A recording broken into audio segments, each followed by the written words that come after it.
Pure, proudly Zambian. The taste of home.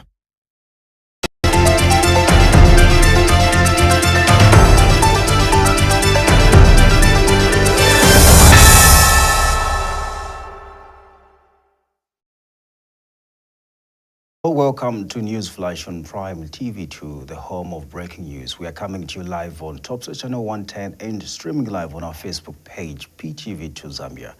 Now let's take a look at stories making headlines. An 11-year-old boy of NAMAZUMA fishing camp in CHIPEPO village of GWEMBE district has died after being attacked by a crocodile while fishing on Lake KARIBA. A 49-year-old man of MANYINGA district has allegedly been shot dead by unknown people at his home as he went outside to check on his gutted chicken. Patriotic Front PF Bahati Member of Parliament LEEVAN GWEMBE has warned that rising electricity tariffs could drive some Zambians into illegal practices such as meter bypassing. With the news in detail, my name is Luando Billy Cheleka. An 11-year-old boy of NAMAZUMA fishing camp in CHIPEPO village of GWEMBE district has died after being attacked by a crocodile while fishing on Lake KARIBA. The incident occurred on February 15, 2026, around 17 hours off the shores of NAMAZUMA fishing camp.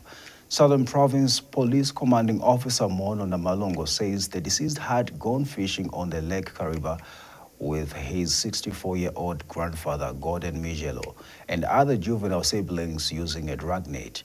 He explains that during the fishing activity, the boy slipped and fell into the water and was immediately attacked by a crocodile. Mr. Namalongo adds that the grandfather reportedly attempted to rescue the child by throwing objects at the reptile, but the crocodile swam away with the victim. He further states that the matter was reported to other fishermen in the area, prompting a search, and the body was later retrieved on February 16, 2026, around 10 hours near the same area and was identified by the grandfather.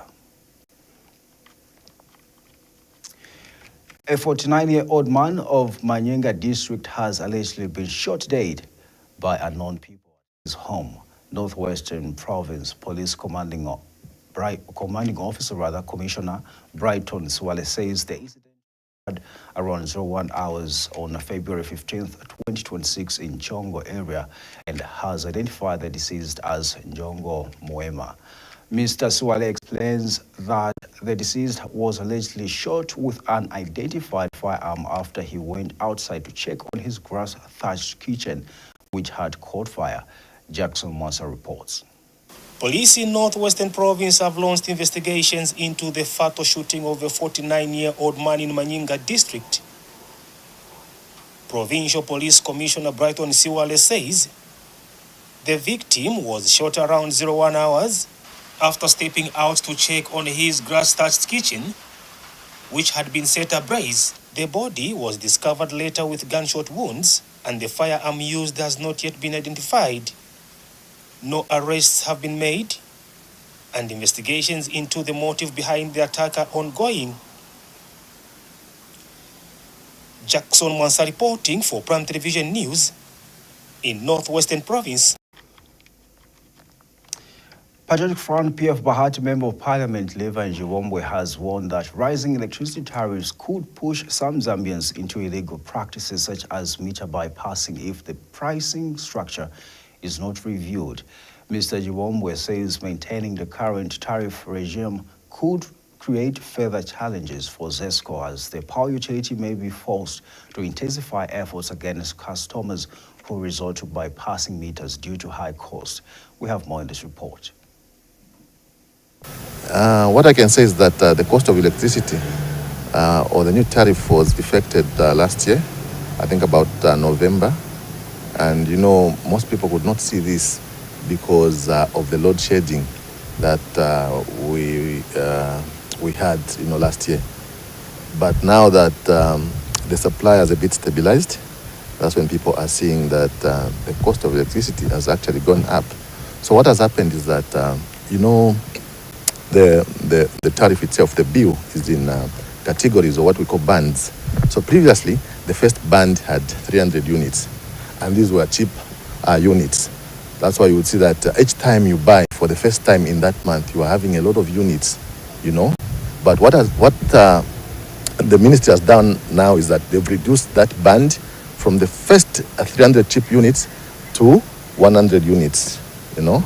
So each time you buy now, the first 100 units are at a cheaper price.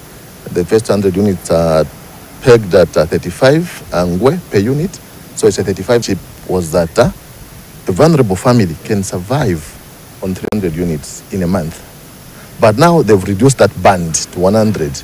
No one, not even a vulnerable family, can survive on 100 units in a month. So what we're asking government is to revert back to the old system where the first 300 units were cheaper. And that way, most vulnerable people will survive.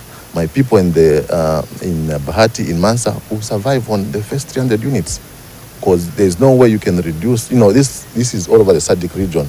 In South Africa, the first band, the vulnerable people. We've got so many poor people in this country. Most of my people in the constituents are just peasant farmers. So with this new tariff, it will be so difficult for our people to, you know, get by. You know, it will be so hard for people to survive.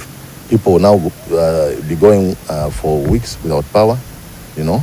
And this will even bring about the meter bypass. Because people are able to do this, you know.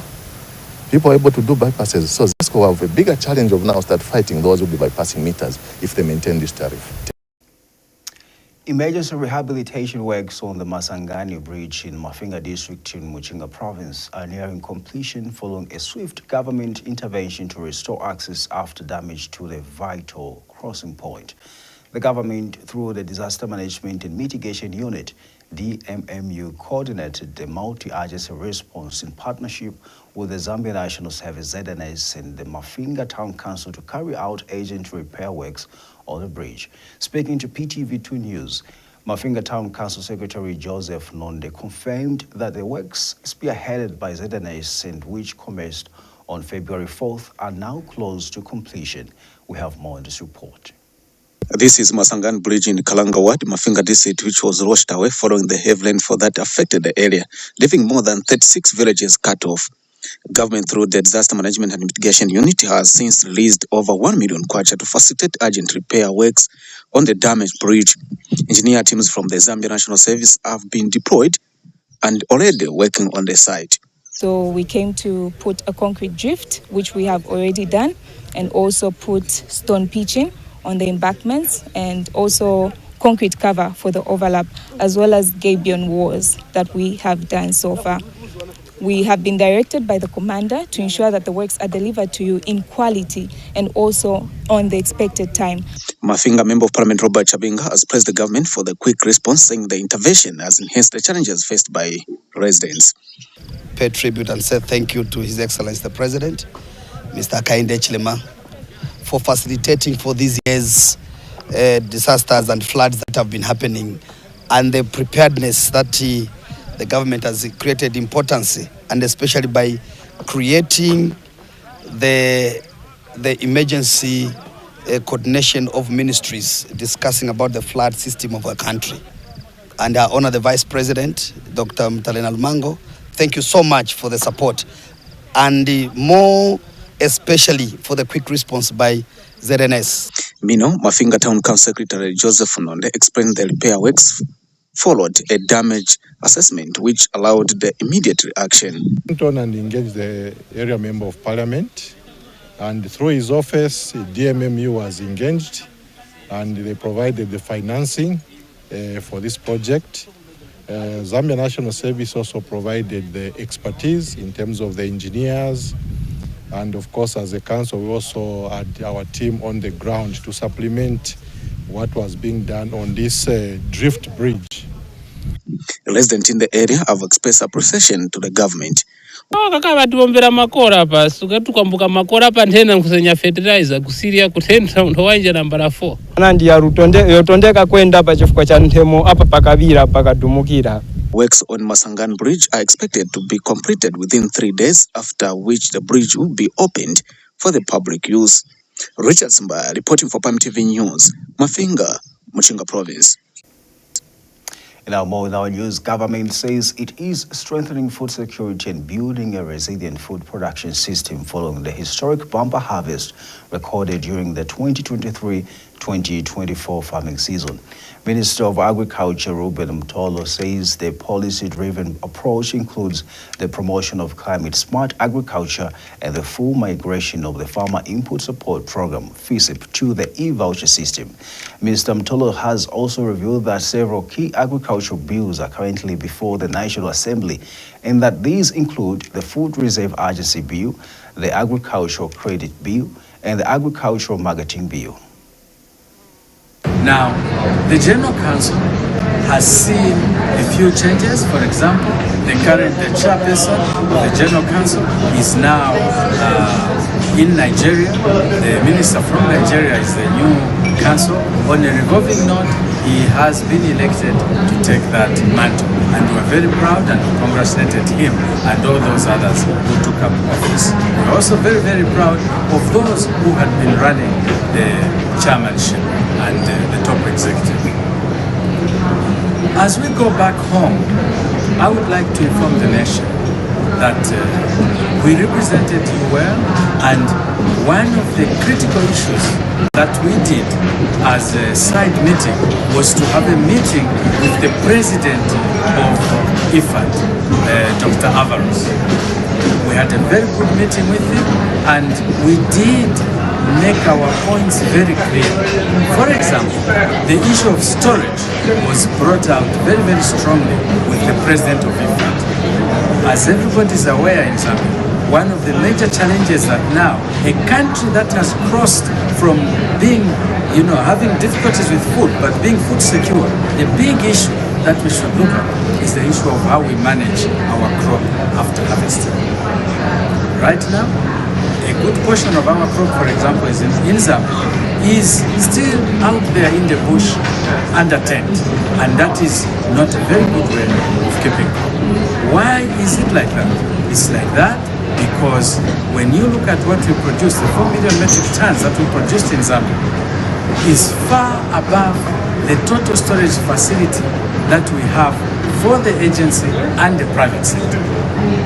Maximum we can talk about private sector and government storage facilities, we will be looking at about 3 million metric tons, but we produce 4. So where are we keeping the extra 1 million metric tons? So we have made a point to IFAD that whilst we have got the issues of agrofinance support which we need, technical support we need in matters of irrigation and mechanization, we brought out a point of storage as one critical issue for countries that have crossed the production levels, countries that are seen as grain baskets in the region, of which Zambia is one. So we did have a very good chat with the president, and he took note of our presentation. I'm also very happy to report that the cooperating partners here in Rome are absolutely happy with the move that Zambia has successfully done in terms of the FISIP e-voucher 100% rollout. Well, that item ends the news flash on PTV2. Let's now take a recap of stories that made headlines. An 11-year-old boy of NAMAZUMA fishing camp in CHIPEPO village of GWEMBE district has died after being attacked by a crocodile while fishing on Lake KARIBA. A 49-year-old man of MANYINGA district has allegedly been shot dead by unknown people at his home as he went outside to check on his gutted chicken. Patriotic Front peer of BAHATI Member of Parliament, LEEVAN, GWEMBE, has warned that rising electricity tariffs could drive some Zambians into illegal practices such as meter bypassing. Thank you so much for watching, and do remember to follow us on our social media platforms, that is Ptv2 Zambia on Facebook, and subscribe to our YouTube channel, that is Ptv2 Zambia on YouTube. Thanks so much for watching. Bye for now.